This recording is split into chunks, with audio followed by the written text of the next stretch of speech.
In October 2013, 8-year-old twins Jack and Noah Anderson mysteriously disappeared while playing in the attic of their home in Cedar Rapids, Iowa.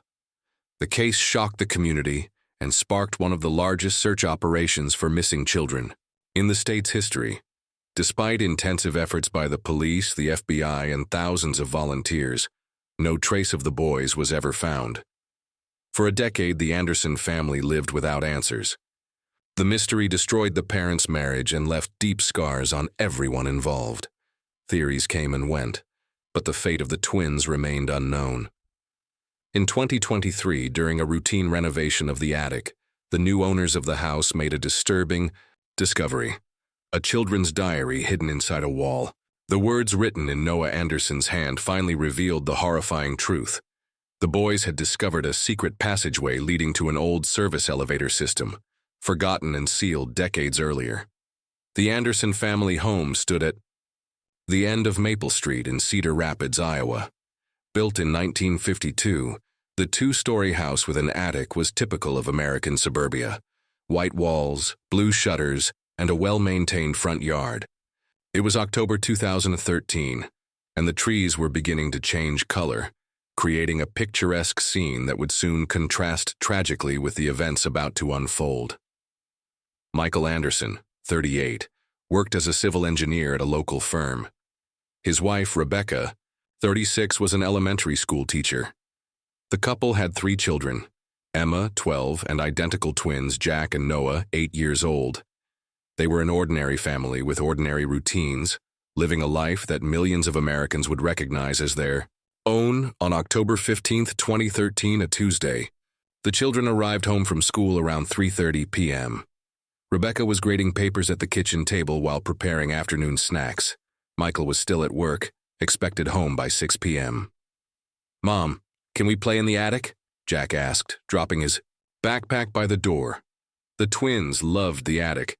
It was their secret hideout filled with old boxes, Grandma's vintage clothes, and toys the family had accumulated over the years. Rebecca glanced out the window. The sky was overcast, threatening rain. "You can, but don't touch the boxes in the right corner. Those are Grandma's fragile things." "Okay," both boys responded in unison, already racing up the stairs. Emma rolled her eyes. "They're going to make such a mess up there," she commented, sitting down to do her homework. Rebecca smiled. "Let your brothers have fun. They'll come down soon enough." The Anderson house attic was accessed by a pull-down ladder at the end of the second-floor hallway. The space was surprisingly large, spanning the entire area above the house. A single circular window on the east wall provided natural light, supplemented by a hanging bulb in the center of the room. Jack and Noah climbed the ladder with the agility typical of 8-year-old boys. Within minutes, sounds of laughter and running feet could be heard from above. Rebecca continued grading papers, occasionally glancing at the clock. At 4:15 p.m., the sounds from the attic suddenly stopped. Rebecca noticed the silence, but wasn't immediately concerned. Kids often got quiet when they found something particularly interesting to play with. She continued working, expecting to hear noise resume any moment. By 4:30 p.m., the continued silence began to feel unusual.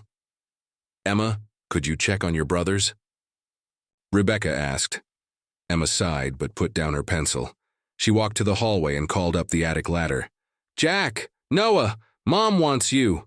No response. "They're probably hiding," Emma said, climbing the ladder. She poked her head into the attic. "Guys, this isn't funny. Come out." The attic was empty. Emma climbed fully into the space, looking behind boxes and old furniture.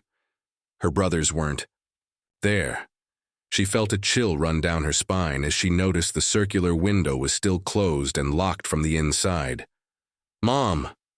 Emma's voice carried a note of panic. "They're not here!" Rebecca hurried up the stairs, her papers forgotten. She climbed into the attic, her eyes scanning every corner.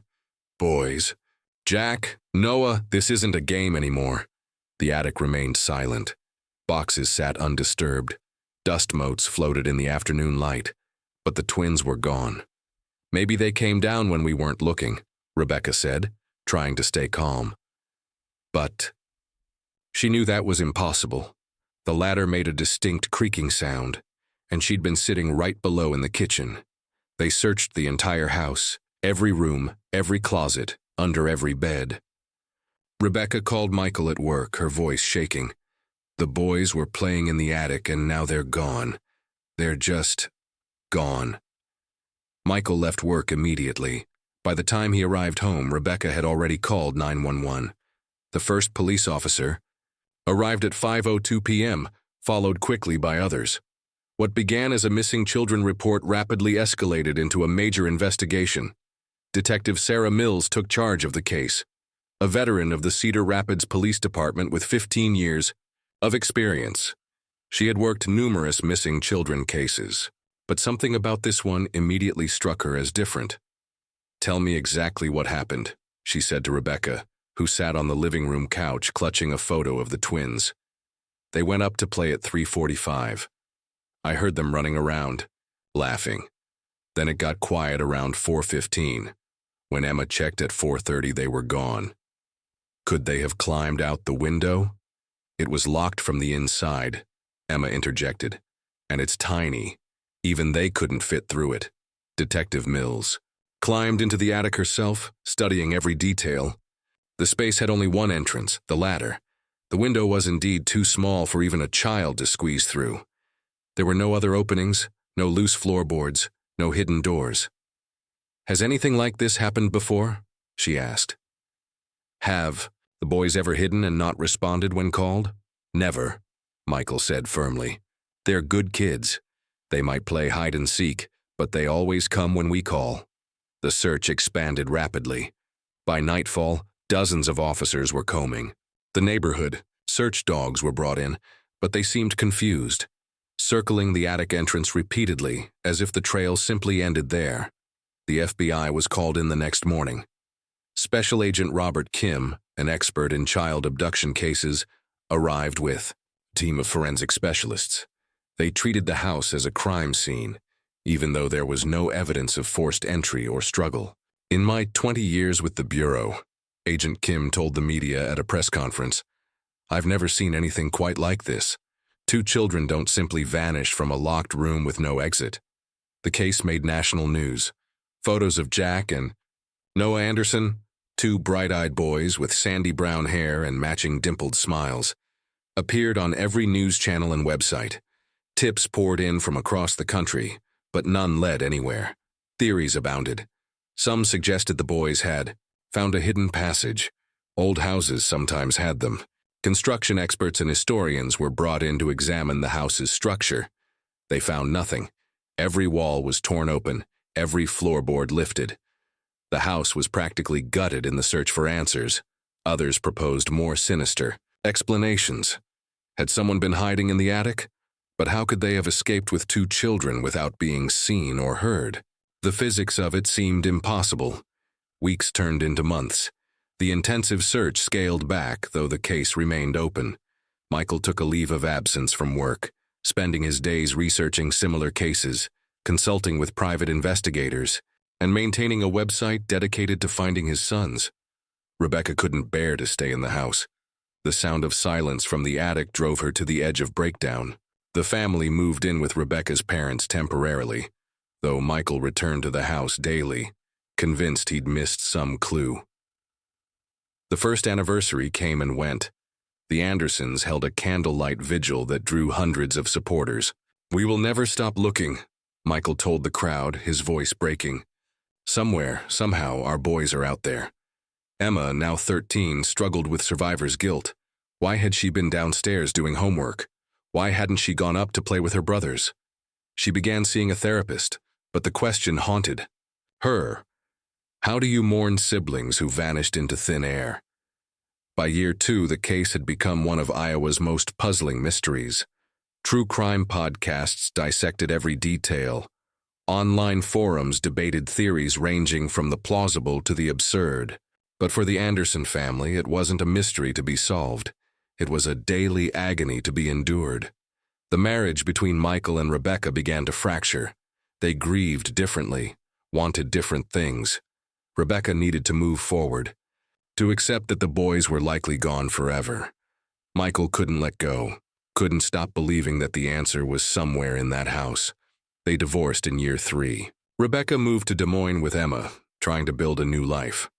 Michael stayed in Cedar Rapids, though he sold the Maple Street house to a young couple who were unaware of its history. He rented a small apartment but drove by the old house regularly, always looking up at that circular attic window.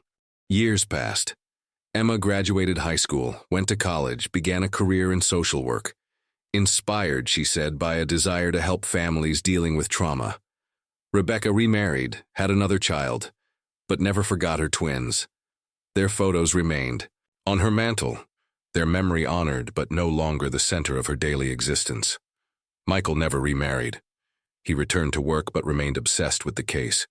He consulted with experts in everything from architecture to quantum physics, searching for any explanation that could make sense of the impossible. By 2022, 9 years had passed. The case was cold, though never officially closed. The new owners of the Maple Street house had lived there peacefully, unaware that the previous residents' children had vanished mysteriously in their attic.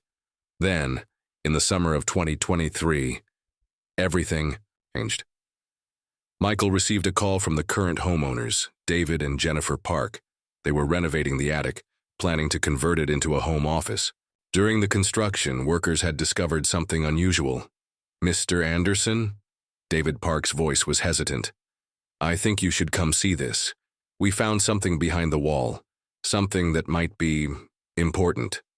Michael drove to his old house with his heart pounding. 10 years. 10 years of questions, of sleepless nights, of wondering. Could there finally be an answer? The construction crew had removed a section of the attic's east wall near the circular window. Behind the original plaster and wooden slats, they'd found small, hollow space, and in that space, wrapped in plastic, was a child's notebook. With trembling hands, Michael opened it. The first page, in Noah's distinctive left-handed scrawl, made his blood run cold. "Dad, if you find this, we didn't run away. We found something behind the wall. Jack saw it first, a loose board that moved. There's a space back here, like a tiny room. We're going to explore it. If we're not back by dinner, look for the hidden door. It's behind the old chimney that doesn't work anymore. Love, Noah and Jack, P.S. Tell Mom we're sorry. We know she said not to touch Grandma's boxes, but we were careful." Michael stared at the note, his mind reeling. A hidden space behind the unused chimney. How had they missed it? How had all the investigators, all the construction experts failed to find it? "There's more," David Park said quietly. He led Michael to the far corner of the attic, where workers had uncovered what they'd initially thought was just dead space behind an old brick chimney that had been sealed off decades ago. But it wasn't dead space. It was an opening just large enough for a small child to squeeze through. And beyond it, Michael's flashlight beam penetrated the darkness, revealing a narrow shaft that descended into the walls of the house. Scratches on the wooden beams looked like they'd been made by small fingers trying to climb. At the bottom, barely visible, something glinted. The police were called immediately. Detective Mills, now nearing retirement, arrived within minutes. The construction crew carefully opened the wall further, revealing the full extent of the hidden shaft. It appeared to be an old dumbwaiter system, probably installed when the house was built in the 1950s and later sealed off and forgotten. The shaft went down between the walls all the way to the basement. But at the second floor level, the mechanism had failed. The platform had given way. Using specialized equipment, investigators carefully descended into the shaft. What they found answered the decade-old question, but brought no comfort to the grieving family. Jack and Noah had indeed found the hidden entrance. They'd climbed into what they thought was a secret passage, not realizing it was an old dumbwaiter. The platform, weakened by decades of neglect, had collapsed under their weight. They'd fallen 2 stories into a space between the walls where they'd become trapped. The boys' remains were found at the bottom of the shaft, along with items from their pockets, Jack's lucky marble, Noah's Swiss Army knife that had belonged to their grandfather. They'd tried to climb out, evidenced by scratches on the walls, but the shaft was too narrow, the walls too smooth. It appeared they'd survived the initial fall but couldn't escape. In those final hours, they'd used Noah's knife to carve messages into the wooden beams. "Mom, we're stuck. Dad, help us. Emma, we love you." The tragedy was that they'd been mere feet from help. The shaft ran directly behind the kitchen wall where Rebecca had been grading papers. If they'd been able to make enough noise, if someone had heard them. But the construction of the walls, designed to muffle the sounds of the old dumbwaiter system, had also muffled their cries for help. They'd died just yards from their family, their fate sealed by an architectural quirk and childhood curiosity. The discovery brought closure, but also fresh anguish. Michael tormented himself with what-ifs. What if he'd been home? What if they'd searched more thoroughly? What if the hidden shaft had been discovered years ago? Rebecca flew in from Des Moines for the funeral, a decade delayed laying to rest of her boys. The small cemetery in Cedar Rapids overflowed with mourners. The community that had searched so desperately for the twins now gathered to say goodbye. Emma, now 22, gave the eulogy. "Jack and Noah loved adventures," she said, her voice steady despite her tears. "They always said they wanted to discover secret passages and hidden treasures. In the end, they found one. It just wasn't the kind of adventure any of us imagined." The house on Maple Street stands today with a small plaque by the front door, placed there by the current owners. In memory of Jack and Noah Anderson, whose curiosity and love of adventure will never be forgotten. The attic has been completely renovated. The old dumbwaiter shaft was professionally sealed, its deadly secret finally laid to rest. But sometimes, on quiet afternoons, neighbors report hearing the sound of children's laughter coming from the upper floor. Two boys playing, as they did on that October day in 2013, forever young, forever together in their eternal game of hide and seek. The Anderson case remains a cautionary tale in missing persons investigations, a reminder that sometimes the most mysterious disappearances have the simplest, most tragic explanations.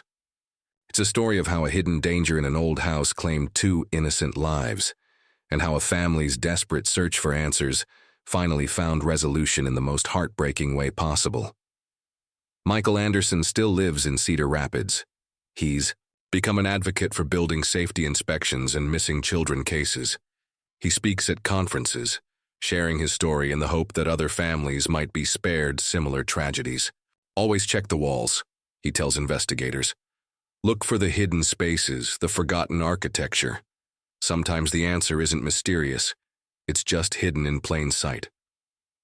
The note that Noah wrote, found after a decade behind the attic wall, is now preserved in the Cedar Rapids Police Department's cold case files. It serves as a haunting reminder that sometimes children's last words are messages of love, even in their darkest moments. And in the quiet Iowa town, people still remember the twins who vanished while playing in their attic, only to be found 10 years later just a few feet from where they disappeared. It's a story that proves that not all mysteries have supernatural explanations. Some are just terribly, heartbreakingly human. The years following Jack and Noah's disappearance in 2013 were marked by an exhaustive investigation that became one of the most extensive missing children cases in Iowa's history. The Cedar Rapids Police Department, working with the FBI, pursued every possible lead, no matter how unlikely. Detective Sarah Mills became the face of the investigation. A mother of two herself, she took the case personally, often working overtime without compensation. Her desk became a shrine to the twins. Their photos, drawings they'd made at school, witness statements, and hundreds of tips that came in from across the country. The initial 48 hours after the disappearance saw an unprecedented mobilization of resources. Over 200 volunteers from the community joined police in searching every inch of the neighborhood. The Amber Alert system was activated, sending the twins' information to millions of phones across the Midwest. "We treated it as an abduction from day one," Detective Mills later recalled in an interview. Even though there were no signs of forced entry, no evidence of strangers in the area, the complete disappearance of two children demanded we consider every possibility. The FBI's Behavioral Analysis Unit created profiles of potential suspects. They considered family members as statistics, showed children were most often harmed by people they knew. Michael and Rebecca Anderson submitted to polygraph tests, which they passed. Their alibis were solid. Rebecca had been home with Emma, Michael at work with dozens of witnesses. Neighbors were interviewed extensively. The Maple Street community was tight-knit, the kind where everyone knew everyone else's business. Several residents reported seeing the twins playing in their yard that morning before school, but no one had noticed anything unusual on the day of the disappearance. One theory that gained early traction involved a possible tunnel system. Cedar Rapids, like many older American cities, had historical underground passages dating back to the Prohibition era. Urban explorers and historians were consulted. Old city plans were examined. Teams with ground-penetrating radar scanned the Anderson property and surrounding area. They found nothing. The house itself underwent multiple forensic examinations. Every floorboard in the attic was lifted, every wall tapped for hollow spaces. K-9 units were brought in repeatedly, but the dogs always led handlers to the same spot, the attic entrance, before losing the scent trail. It was as if they simply evaporated, Agent Kim told reporters at a press conference 6 months after the disappearance. The dogs tracked them to the attic and then nothing. No scent trail leading out. No disturbance of dust on surfaces except where the boys had been playing. Psychics and mediums reached out to the family, claiming to have visions of the boys' whereabouts. Despite police skepticism, the Andersons, desperate for any lead, met with several. None provided information that led anywhere concrete, though many offered false hope that deepened the family's anguish. A year into the investigation, a troubling pattern emerged in similar cases across the country. The FBI discovered 3 other instances where children had vanished from seemingly secure locations: a locked bedroom in Phoenix, a fenced backyard in Portland, a supervised playground in Atlanta. This led to theories about an organized network with sophisticated methods. We explored the possibility of a crew using advanced techniques, perhaps accessing homes through unconventional means, Agent Kim explained. But each case had unique circumstances that made a connection unlikely. The Anderson case attracted attention from investigative journalists and true crime authors. Several books were written, each proposing different theories. One suggested the boys had discovered evidence of a crime and been silenced. Another proposed they'd been taken by someone who'd been hiding in the house for days, living in the walls like a real-life horror movie. Michael Anderson consumed every piece of media about the case. He attended conferences on missing children, networked with other families in similar situations, and became something of an expert on disappearance cases. His obsession concerned friends and family, but he couldn't let go. People tell you to move on, to accept it, he said in a 2018 interview. But how do you move on when you don't know? Are they suffering somewhere? Did they die quickly? Are they alive? The not knowing is worse than any certainty could be. Rebecca took a different approach to grief. She underwent therapy, joined support groups for parents of missing children, and eventually found a way to continue living while carrying the loss. Her relationship with Michael deteriorated as their coping mechanisms diverged. We grieved differently, Rebecca explained to a support group. Michael needed to keep searching, to believe they were findable. I needed to accept they were gone to preserve my sanity and be present for Emma. Neither of us was wrong, but we couldn't do it together. Emma struggled with her own trauma. She developed anxiety and insomnia, haunted by the moment she'd climbed into the empty attic. School counselors worked with her, but survivor's guilt persisted. Why had she been spared? If she'd gone up to play with her brothers, would she have disappeared too? Or could she have prevented whatever happened? The divorce proceedings in 2016 were amicable but heartbreaking. The family that had once been 5 was now fractured beyond repair. Michael kept the house initially, unable to leave the last place he'd seen his sons. Rebecca and Emma moved 40 miles away, needing distance from the daily reminder of loss. As years passed, the case grew cold, but never closed. New detectives periodically reviewed the files, hoping fresh eyes might spot something missed. Technologies advanced, better forensic techniques, more sophisticated analysis methods, but none yielded new insights. The house on Maple Street became a local curiosity. Some claimed it was haunted, reporting strange noises or ghostly sightings. Others were simply morbidly fascinated by the mystery. The constant attention eventually drove Michael to sell in 2019, though he insisted on vetting buyers carefully. "I couldn't have someone live there who'd treat it as a tourist attraction," he explained. "It's still my boy's home in my heart." The Andersons weren't the only ones marked by the case. Detective Mills retired early, partly due to the emotional toll of the unsolved disappearance. She'd worked hundreds of cases in her career, but the Anderson twins haunted her. "Every detective has that one case," she said at her retirement ceremony. "The one that keeps you up at night, that you can't let go." Jack and Noah were mine, two bright, happy kids who vanished from a locked room.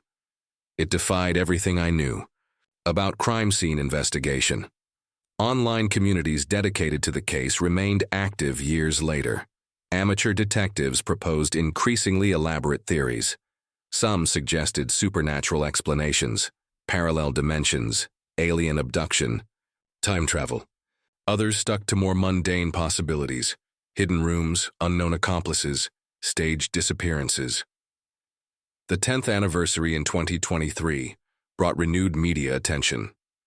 A popular true crime podcast produced a detailed series on the case, interviewing family members, investigators, and experts. It reignited public interest but offered no new answers. Then came the call that changed everything. David and Jennifer Park had purchased the house in 2021, unaware of its history until after closing. The real estate agent had been legally obligated to disclose the disappearance, but had minimized its significance. The young couple, expecting their first child, had fallen in love with the vintage charm and spacious rooms. "We knew something had happened with previous owners' children," Jennifer later told reporters. "But we didn't realize the magnitude until neighbors told us the full story. By then, we were already moved in and committed to making it our home." They'd lived peacefully in the house for 2 years, experiencing none of the strange phenomena some claimed occurred there. When Jennifer became pregnant, they decided to renovate the attic into a nursery and office space, wanting to utilize every square foot of their home.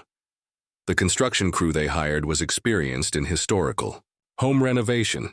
On their 3rd day of work, while removing old insulation and checking for structural issues, they made the discovery that would finally solve the decade-old mystery. "I was pulling down this section of plaster near the old chimney," explained Tom Martinez, the crew foreman. "It felt different from the rest, newer, like someone had patched it at some point. When it came down, there was this little hollow space, and inside was a kid's notebook wrapped in plastic. The notebook was a standard composition book, the kind sold in every back-to-school sale.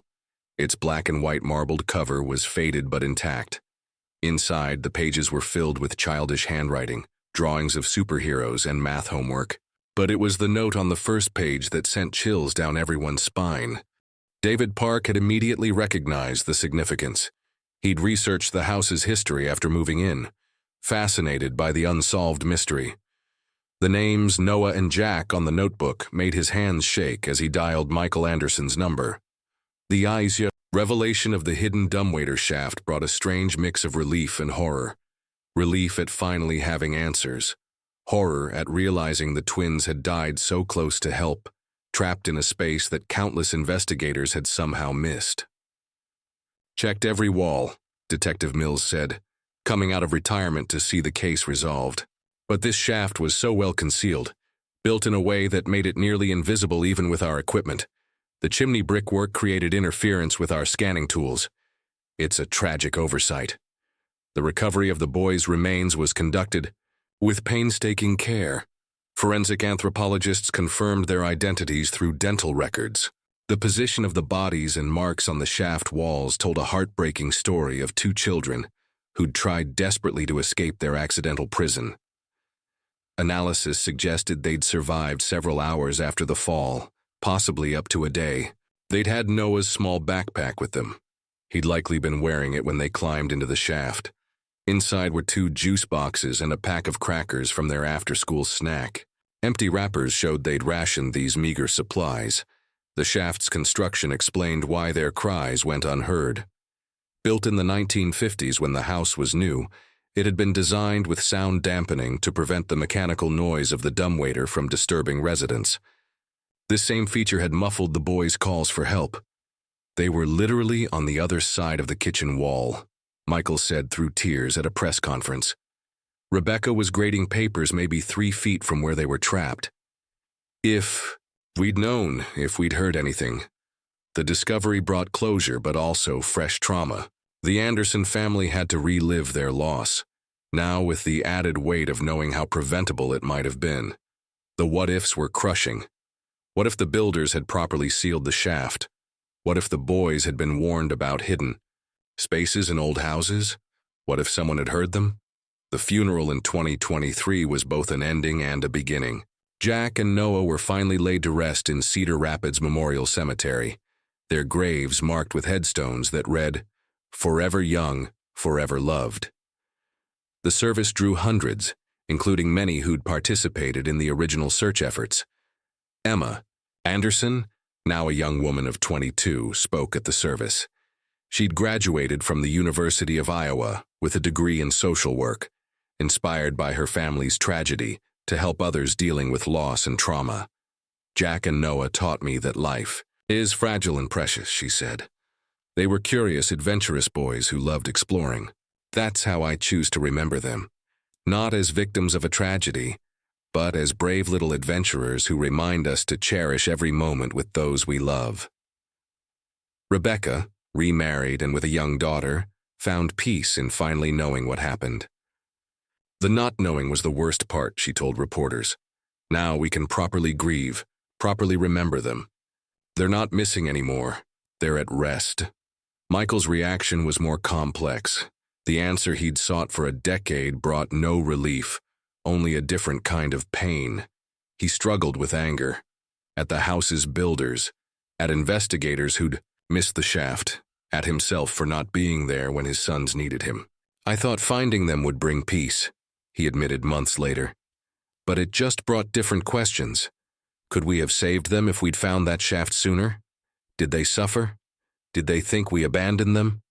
These questions have no answers. The case officially closed in 2023, but its impact continues. Building codes in Cedar Rapids were updated to require better documentation of historical modifications. The Anderson Act, passed by the Iowa legislature, mandates more thorough structural inspections in missing children cases. The house on Maple Street has become a different kind of landmark. The Parks, who briefly considered moving after the discovery, decided to stay. They completed the renovation, ensuring all hidden spaces were properly sealed and documented. A small memorial plaque was installed in the front garden, reading, "In memory of Jack and Noah Anderson, whose love of adventure lives on in our hearts." Detective Mills, brought out of retirement to see the case resolved, offered a final reflection. "In 40 years of police work, this case taught me the most important lesson. Sometimes the answer is right there, hidden in plain sight. We looked for complex explanations when the truth was tragically simple." The Anderson case remains a cautionary tale in law enforcement training. It's used to teach new investigators about the importance of architectural knowledge in missing persons cases and the danger of overlooking historical modifications in older buildings. For the families touched by the tragedy, life continues with a bittersweet knowledge. The mystery is solved, the questions answered. But the empty spaces at holiday dinners, the missing voices in family conversations, the adventures never shared, these remain. As Michael Anderson said in his final public statement about the case, "We found our boys, but we lost them all over again. At least now we know they're at peace. They're together as they always were in life. That's the only comfort in this whole tragic story. They faced their final adventure side by side." The twins who vanished while playing in their attic left behind a legacy larger than their short lives might suggest. They changed how missing children cases are investigated, how old houses are inspected, and how a community understands the fine line between childhood adventure and tragedy. Their story serves as a reminder that sometimes the most baffling mysteries have the simplest explanations, and that the human desire to explore and discover, while beautiful, must be tempered with caution and care. Jack and Noah Anderson will forever be 8 years old, forever curious, forever missed by those who loved them. The hidden spaces in old houses keep their secrets well, but sometimes, eventually, they give them up. For the Anderson family, that revelation came too late to save their boys, but just in time to let them rest in peace.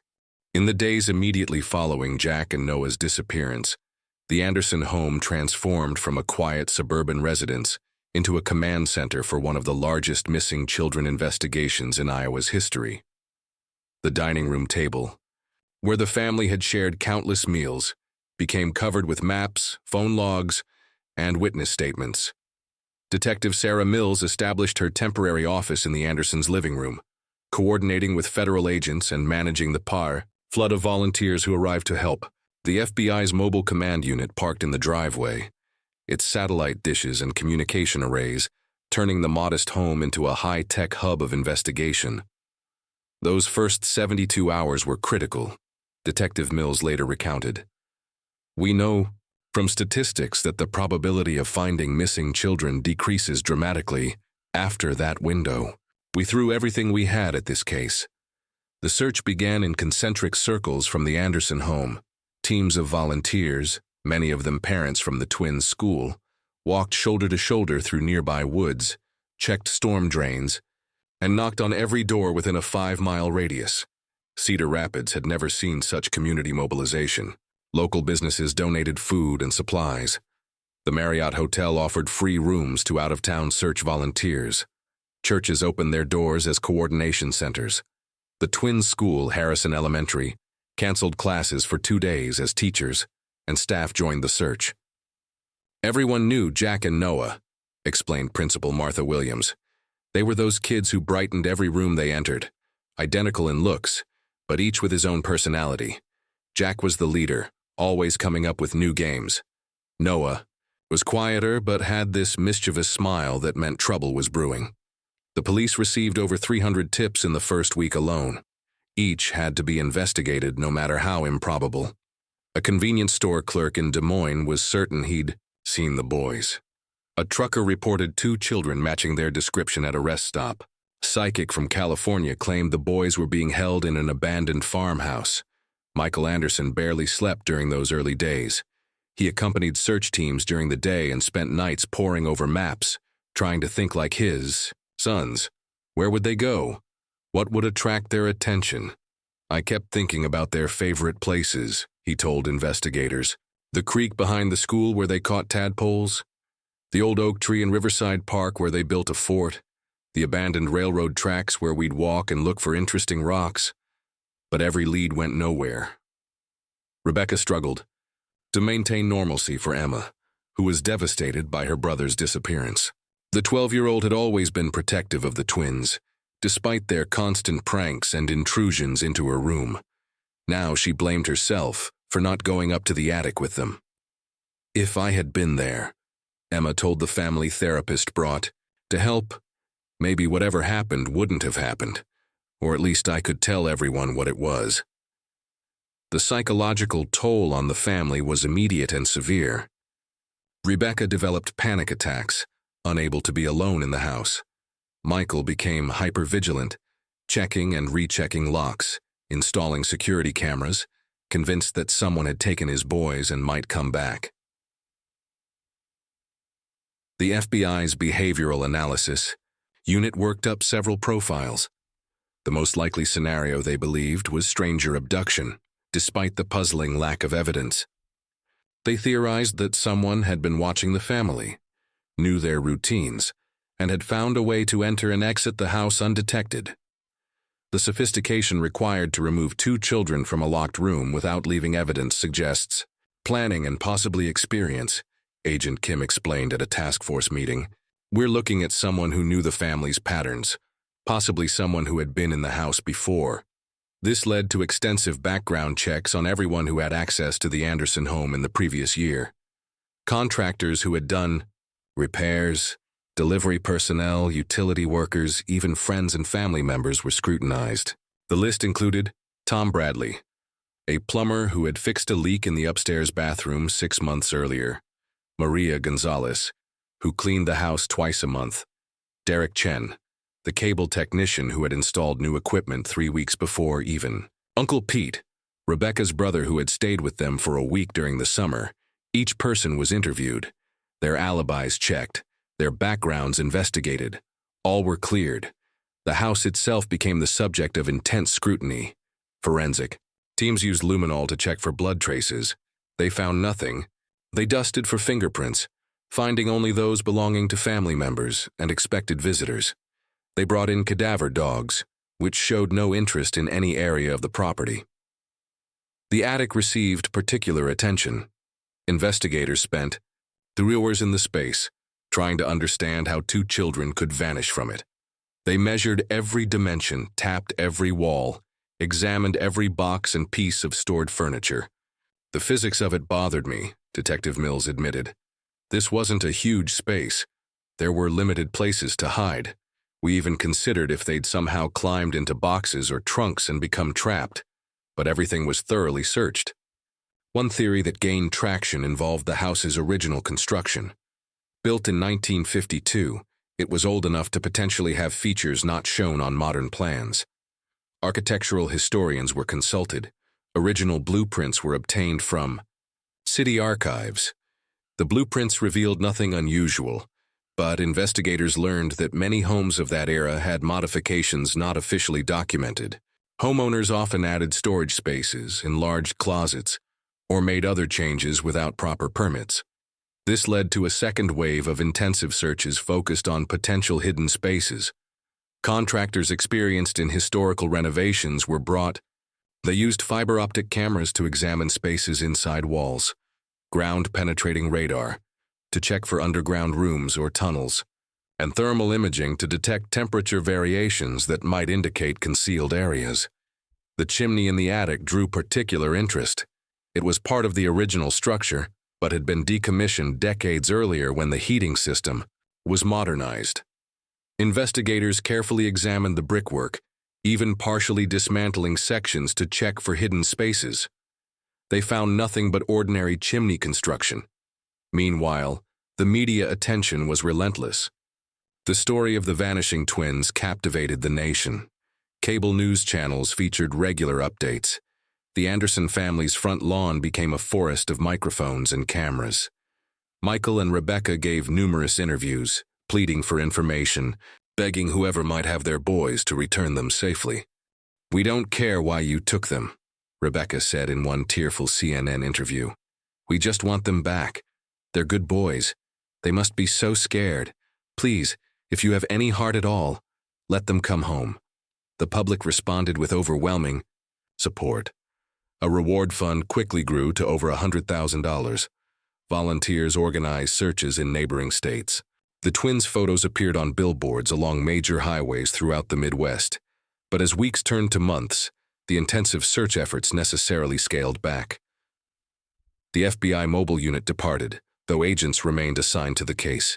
The volunteer search center at the local church closed. Life in Cedar Rapids gradually returned to normal, for everyone except the Anderson family.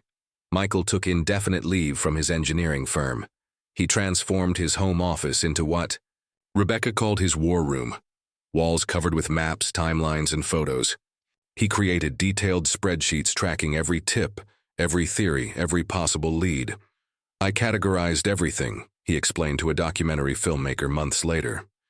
Sightings by date and location, theories by probability, known facts versus speculation.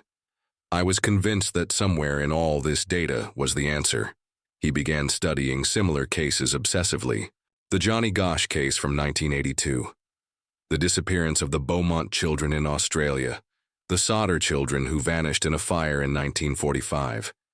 He reached out to other families of missing children, joined support networks, attended conferences. "You enter this horrible fraternity," he reflected. "Parents who wake up every day not knowing where their children are. Some have been searching for decades. They tell you it never gets easier. You just learn to carry the weight." Rebecca tried to maintain family routines for Emma's sake, but the strain was evident. She returned to teaching after 3 months, finding that work provided structure to her days. But colleagues reported she would sometimes stop mid-sentence in class, staring at empty desks as if seeing her boys there. Emma, meanwhile, struggled with typical teenage issues compounded by extraordinary circumstances. Her friends didn't know how to act around her. Some avoided her entirely, unsure what to say. Others were overly sympathetic in ways that felt suffocating. "I just wanted to be normal," she later wrote in a college essay. But how can you be normal when your brothers' faces are on milk cartons? When reporters camp outside your house? When every family dinner has 2 empty chairs? The first anniversary of the disappearance was marked with a candlelight vigil in Riverside Park. Hundreds attended, including many who had never met the twins but felt connected to their story. Jack and Noah's classmates released balloons with messages attached. Their teachers shared memories. The mayor proclaimed October 15th, Jack and Noah Anderson Day in Cedar Rapids, but public attention inevitably waned. New tragedies captured. Headlines. The FBI reduced the case's priority level, though it remained officially open. Tips still came in, but less frequently and rarely with any credibility. By year 2, the strain on Michael and Rebecca's marriage was undeniable. They grieved differently, wanted different things. Michael couldn't contemplate moving forward without answers. Rebecca needed to find a way to live with uncertainty for Emma's sake. "We stopped being husband and wife," Rebecca later explained. "We became co-investigators in our own tragedy. Every conversation was about the case. Every decision revolved around what-ifs. We forgot how to be anything but the parents of missing children." The divorce was finalized in year 3. They sold the house on Maple Street to the Parks, a young couple who were vaguely aware of its history, but charmed by its vintage features and spacious rooms. Michael moved to a small apartment across town, but drove by the old house regularly. "I couldn't shake the feeling that the answer was still there," he said. "Somewhere in that house was the key to what happened to my boys." Rebecca and Emma relocated to Des Moines, seeking a fresh start. Rebecca remarried 2 years later to James Wilson, a widower with a young daughter.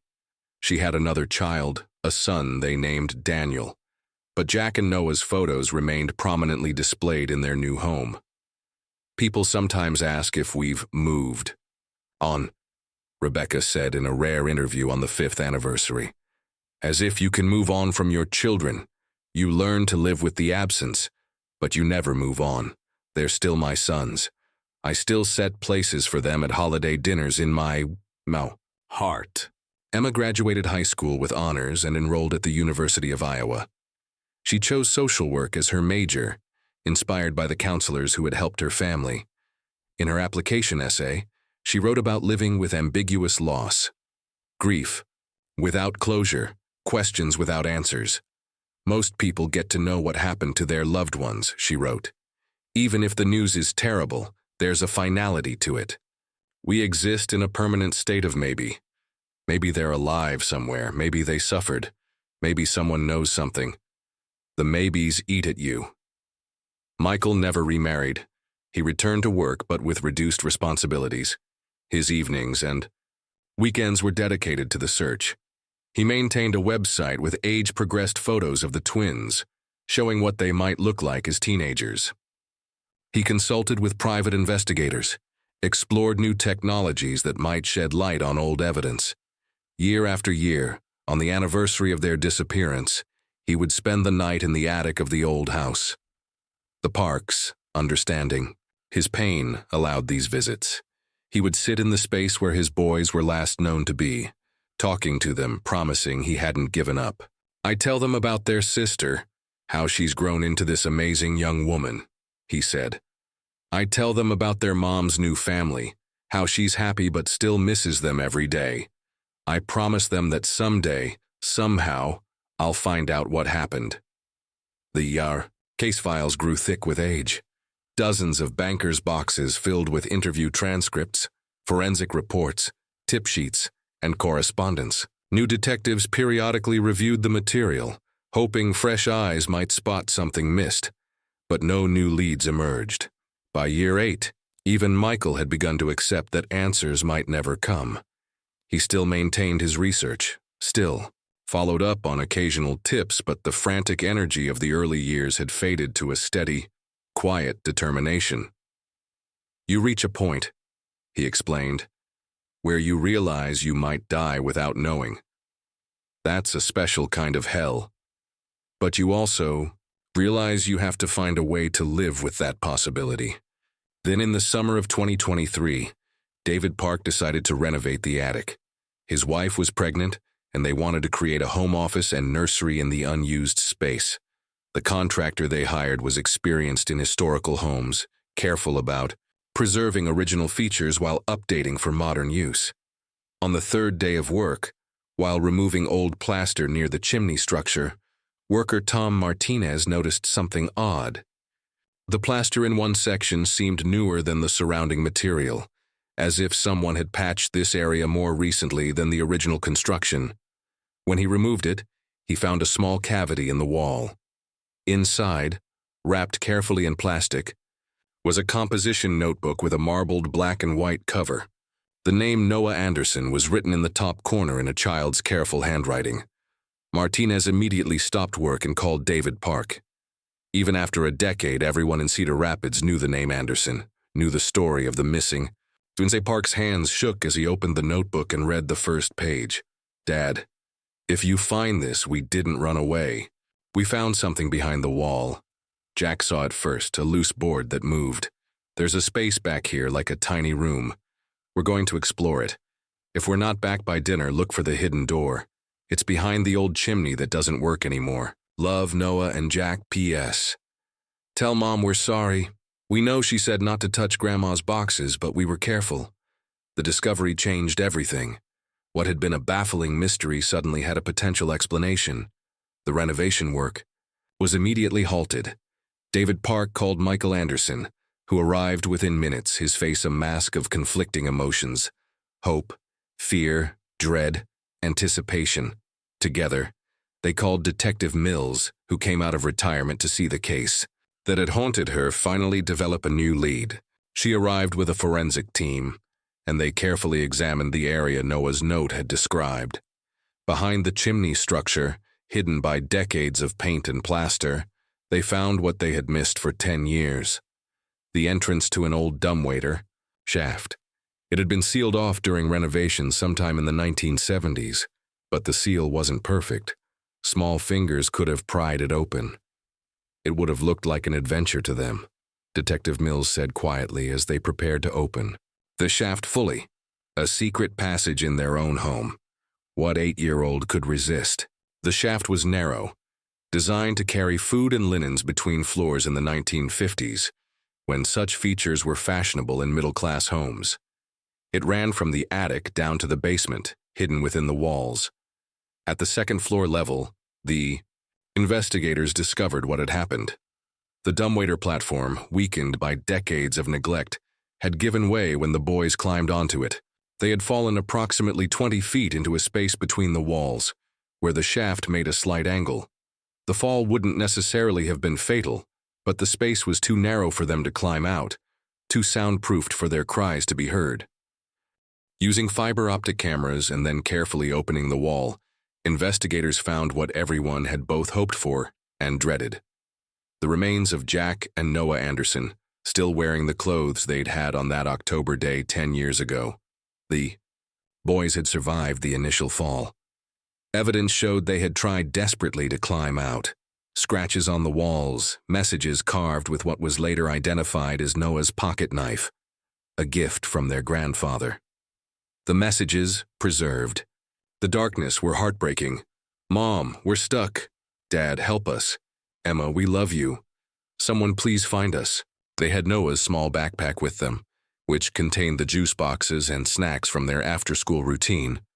Wrappers showed they had rationed these supplies.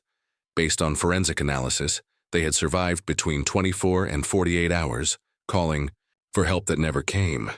The tragedy was in the construction of the shaft itself. Built in an era before modern safety codes, It was designed to muffle the sounds of the mechanical dumbwaiter, the same soundproofing that had once prevented kitchen noises from disturbing the household had trapped the boys' cries for help. They had been mere feet from salvation. The shaft ran directly behind the kitchen wall, where Rebecca had been grading papers. It passed through the space behind Emma's bedroom, where she had been doing homework, but the sound-dampening construction had created a perfect acoustic trap. Michael Anderson stood in his old kitchen, his hand pressed against the wall, knowing his sons had died just inches away on the other side. The anguish on his face was indescribable. All those years of searching, and they had been right there all along. "We checked the walls," Detective Mills said, tears streaming down her weathered face. "But the chimney structure interfered with our equipment. The shaft was so well integrated into the original construction that it didn't show as a void on our scans. It just looked like part of the support structure. The recovery of the boys' remains was conducted with painstaking care. The medical examiner confirmed their identities through dental records. The position of the bodies showed they had stayed together until the end, Jack's arm around his brother's shoulders. Among their effects, investigators found more evidence of their final hours. Jack had been wearing his prized Iowa Hawkeyes cap. Noah had his collection of interesting stones in his pocket. He was always picking up rocks that caught his eye. These small, normal things made the tragedy even more poignant. The news of the discovery spread quickly through Cedar Rapids and beyond. The mystery that had puzzled the nation for a decade was solved, but the answer brought no comfort, only a different kind of pain. The boys hadn't been taken by a predator. They hadn't run away. They had simply been curious children who found an adventure that turned deadly. Michael called Rebecca immediately. She flew in from Des Moines that evening, with Emma, who was now in graduate school. The family that had been fractured by tragedy was briefly reunited by its resolution. They stood together in the funeral home, looking at the small caskets that held the answers they had sought for so long. "At least we know," Rebecca whispered. "At least they're not out there somewhere, scared and alone. They were together. They had each other." Emma, now 22, struggled with a complex mix of emotions: relief at finally knowing, guilt that she was alive when her brothers weren't, anger at the house that had killed them, at the adults who hadn't found them in time, at the cruel randomness of it all. "They were just being kids," she said at the memorial service. "Exploring, adventuring, being brave and curious like we always encouraged them to be. It's not fair that those qualities we loved in them led to this." The funeral was held on a crisp October day, almost exactly 10 years after the twins had disappeared. The cemetery was filled with people, family, friends, community members who had searched, investigators who had never given up. The small caskets were covered with flowers and toys, tokens from classmates who were now 18 years old, but remembered their missing friends. Michael gave the eulogy, his voice breaking frequently. "Jack and Noah lived for 8 years, but they've been loved for 18. They were brothers, sons, grandsons, friends. They were curious and brave and full of life. They loved adventures, and it was an adventure that took them from us. But now they're having the greatest adventure of all, together forever, somewhere, beyond our understanding." The aftermath of the discovery brought changes to building codes in Cedar Rapids and beyond. The Anderson Act required more thorough documentation of historical home modifications and mandatory inspection of void spaces. In missing persons cases, no other family would lose children to a hidden danger in their own home. The house on Maple Street still stands. The Parks completed their renovation, ensuring every space was properly documented and safely sealed. The old dumbwaiter shaft was professionally filled and reinforced.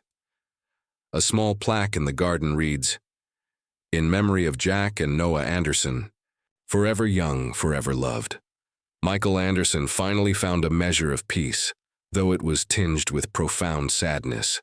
He continued his work in missing children advocacy, but with a different focus, promoting home safety and thorough investigations. He spoke at conferences, sharing his story as a cautionary tale. "We looked for complicated answers when the truth was tragically simple," he would tell audiences. Sometimes the biggest mysteries have the most straightforward solutions. We just have to be willing to look in the most obvious places. Rebecca and her new family created a scholarship fund in the twins' names at Harrison Elementary, supporting students interested in science and exploration. They would want other children to keep being curious, she explained, just more safely. Emma completed her master's degree in social work, specializing in helping families deal with traumatic loss.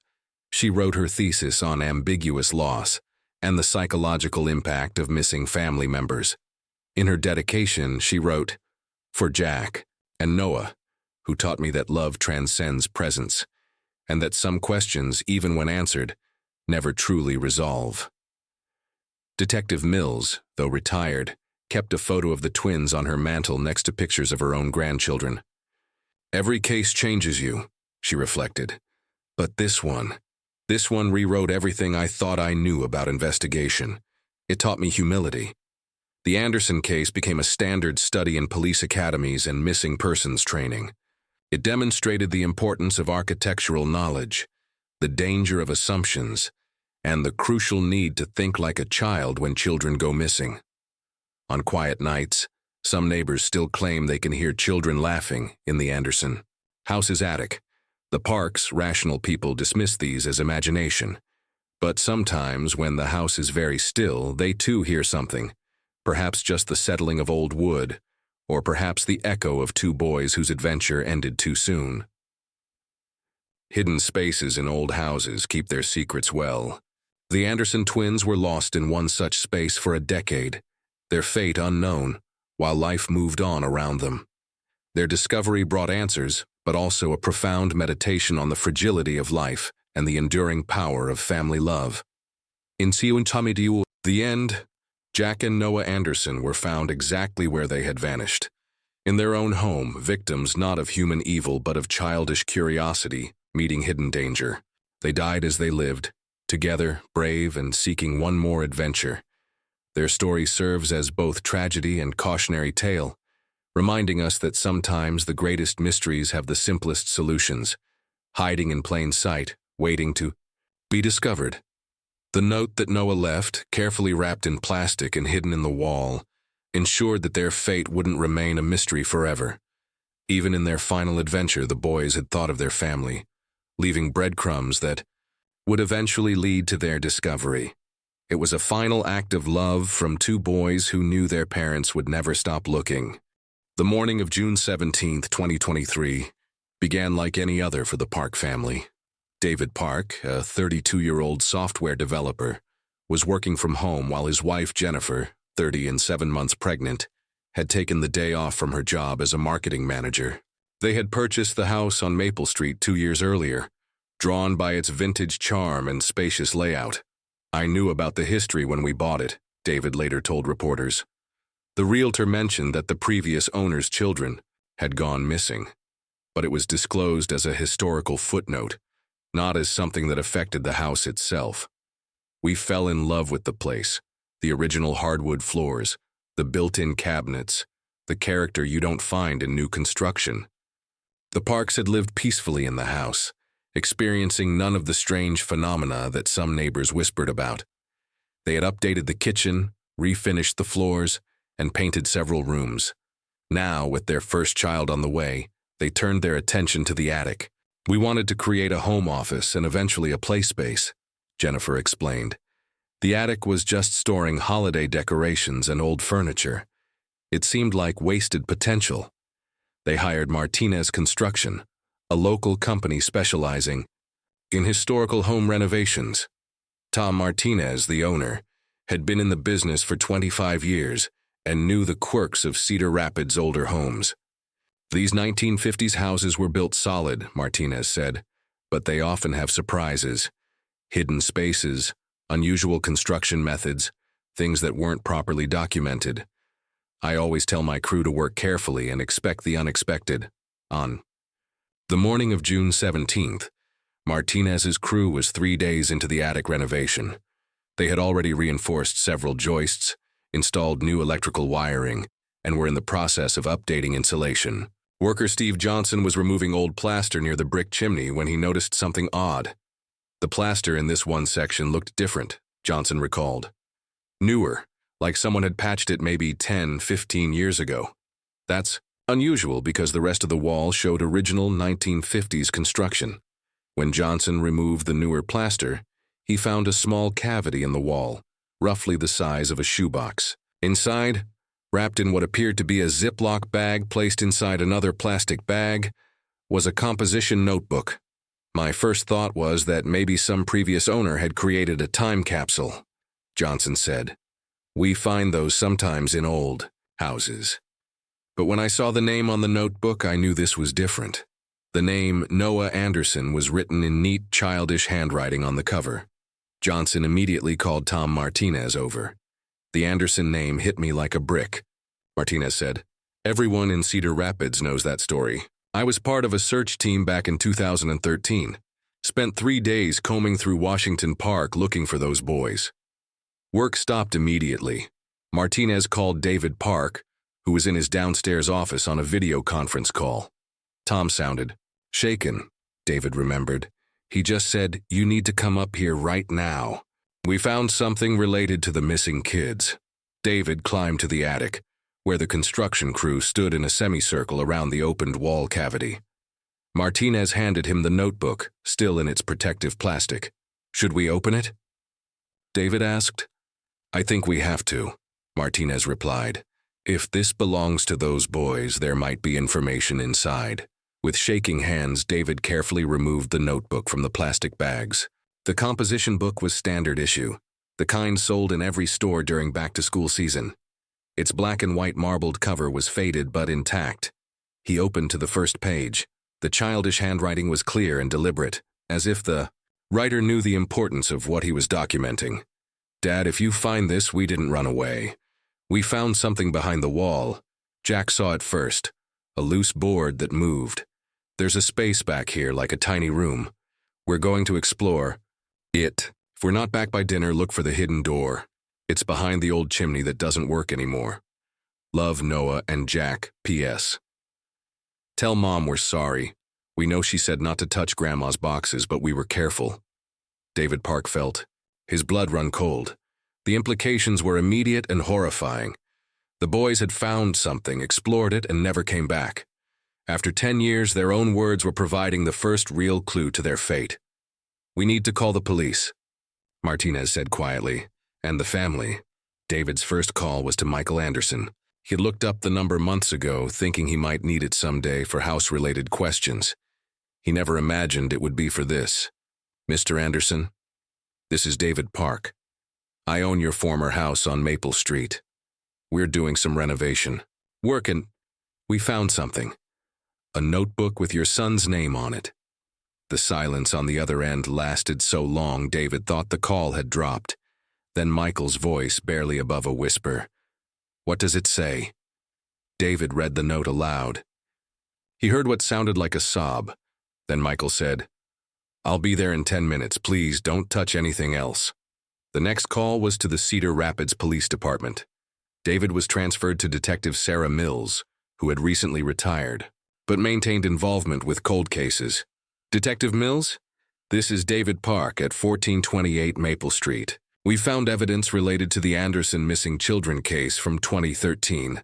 Mills, who had been tending her garden on a pleasant Saturday morning, felt her pulse quicken. "What kind of evidence?" "A notebook hidden in the wall, written by the boys. It mentions a hidden door behind the chimney." "Don't let anyone near that area," Mills instructed. "I'm on my way. I'll contact the current investigative team." Within 30 minutes, the quiet residential street was filled with police vehicles. Detective Mills arrived first, followed by the current lead detective on cold cases, James Patterson. Forensic technicians began setting up equipment while uniformed.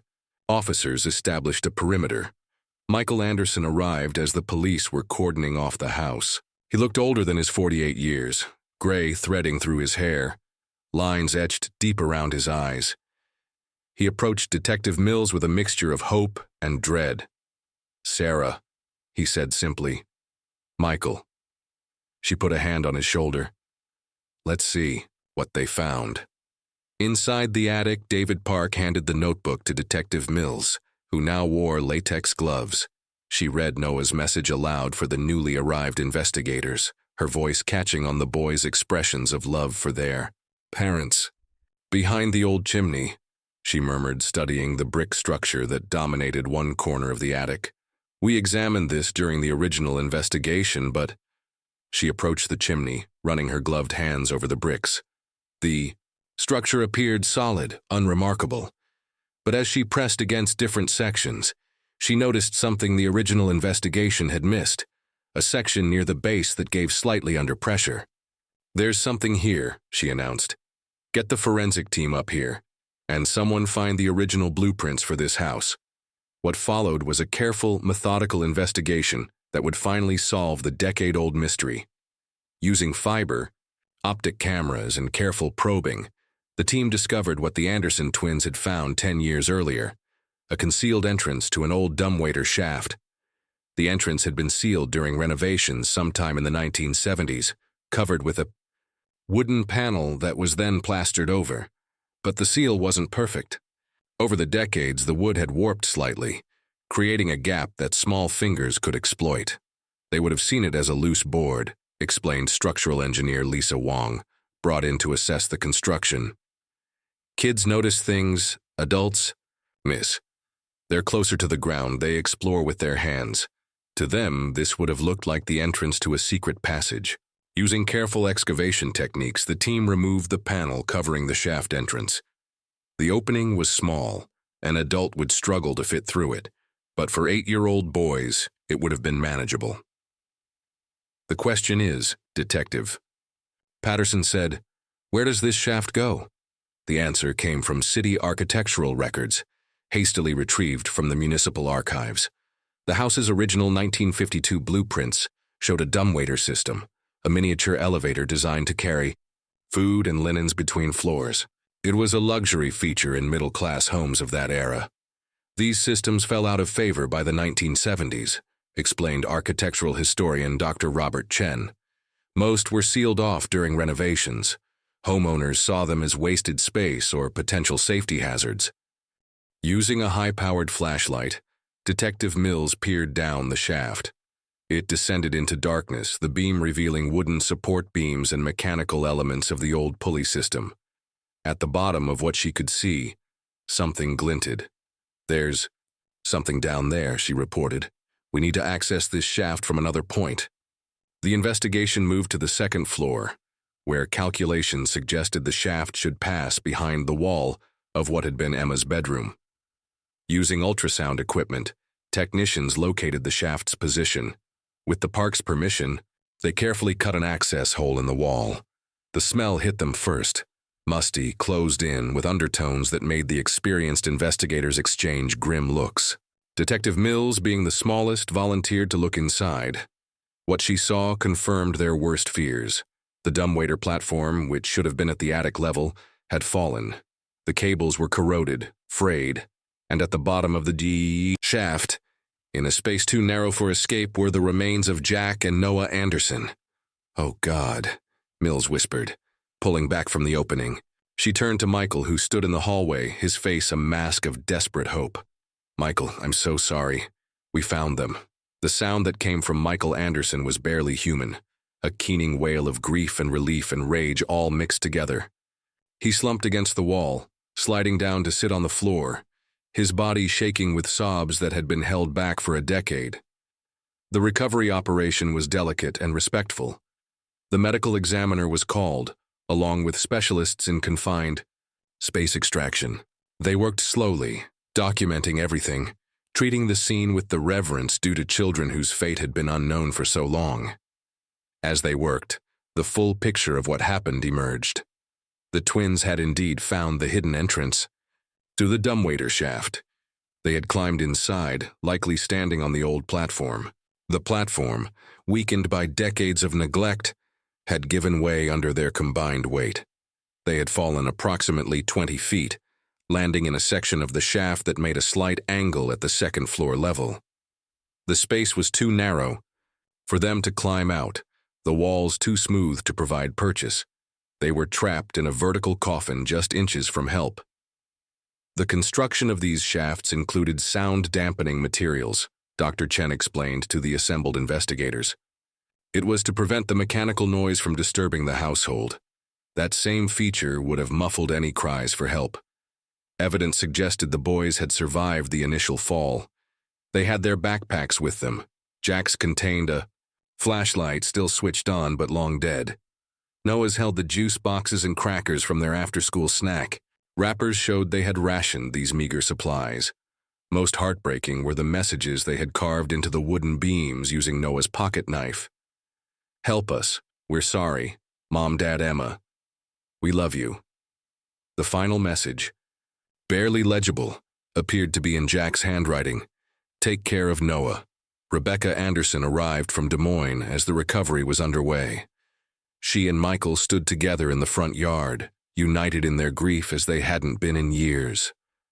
Emma, called from her graduate program in Chicago, was on her way. They were together, Rebecca kept repeating, as if this fact could somehow lessen the horror. They had each other. They weren't alone. The bodies were removed with infinite care, each boy wrapped in a clean white sheet. The medical examiner, Dr. Patricia Kumar, performed the necessary examinations with the delicacy the situation demanded. Based on preliminary findings, she reported to the family privately, the fall itself wasn't fatal. They had some injuries, broken bones, concussion, but nothing immediately life-threatening. She paused, choosing her words carefully. They would have been conscious and aware for some time. "How long?" Michael asked, though the answer terrified him. Based on the evidence, the food consumption, the messages carved at different heights, suggesting they moved around initially, I would estimate 24 to 48 hours. The implications were devastating. While the family had been searching, while police had been mere feet away in the attic above, the boys had been alive, trapped, calling for help that couldn't hear them. "The shaft runs directly behind the kitchen wall," Detective Mills said, pointing to architectural diagrams. "Mrs. Anderson, you were grading papers approximately 3 feet from where they were trapped. But the soundproofing, there's no way you could have heard them." This knowledge brought no comfort. If anything, it deepened the anguish to know that the boys had been so close that they might have heard muffled sounds of the search, that they had died hoping rescue was imminent. The discovery made national news again, but with a different tone than the original disappearance. This wasn't a story of sinister abduction or unexplained mystery. It was a tragedy of curious children, hidden dangers, and the cruel arithmetic of chance. The Parks, shaken by the discovery in their home, offered to help however they could. "We bought this house to raise our family," Jennifer said, her hand on her pregnant belly. "To find out that children died here just feet from where we sleep, it's almost unbearable. But we want to honor their memory." Investigators conducted a thorough examination of the house, ensuring no other hidden dangers existed. They found 2 more sealed-off spaces, a small root cellar and a coal chute, but nothing else that posed a risk. The dumbwaiter shaft was professionally filled with concrete and sealed. Building inspectors mandated that all modifications be properly documented and filed with the city. The tragedy led to new regulations requiring disclosure of any structural modifications in home sales, not just known defects. A week after the discovery, the Anderson family held a private viewing. The funeral home had done what they could, but a decade had passed.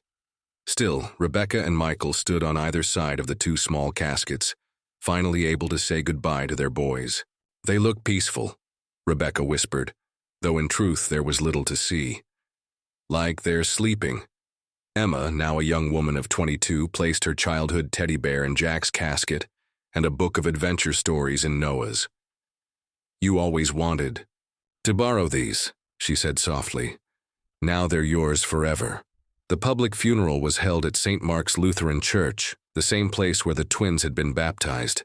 The sanctuary overflowed with mourners, classmates now in college, teachers who remembered their bright smiles, neighbors who had searched through the night 10 years ago.